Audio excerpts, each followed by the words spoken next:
California, man. One of the California last black enclaves threatened by Inglewood Stadium deal. A sister out there, man. Rent went from $1,145 to $2,070. Oh, wait a minute, $2,725. This is having trouble with hitting numbers, people. They forcing black people out of California, man. Like, we had a high population in California, and we get black people. We get we get lost in, you know, Snoop Dogg, Game, Dr. Dre, and all of those cats. We see them and we think that we really representing Cali, but the truth of the matter is, only 6%. Only 6% of the people in California is black, man. They rushing black people out of there. With these football stadiums. You got the football stadiums being built, and gentrification is just rushing our people out of there. And I said, what you see happening, we had to ask the question is, as African Americans, man, can we afford to live in America? Because it seems more like when you see stuff like this continuously happen, it's saying that we don't have enough money. This is why reparation is due.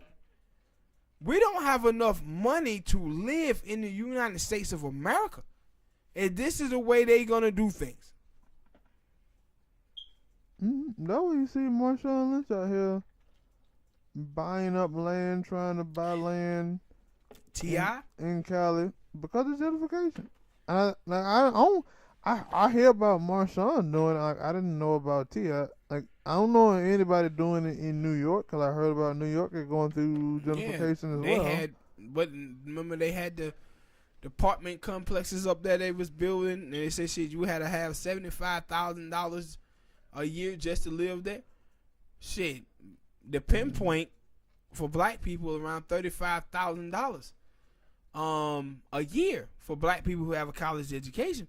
So they basically telling you, nah, we're gonna do this to pay, pretty much put black people on the outside. But that was like my first time hearing that word gentrification. I didn't know what it was, but as I listened to other people talk about it, it was like, so y'all put us in the hoods, in the ghettos, and then when you, I don't know why they put us in the hoods and the ghettos, and then when they get tired of their suburban area and they want to come back and push us out of the hoods and the ghettos, while still keeping their suburban cul-de-sacs. And I don't know. But we opened the door to this shit.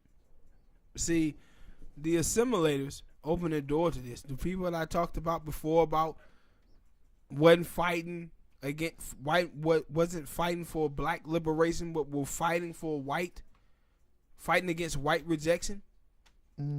Those people opened the door to this. See, we could have owned our neighborhood and bought our neighborhood, but black people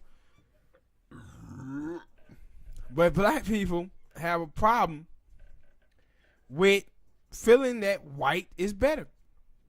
So we all run to white communities.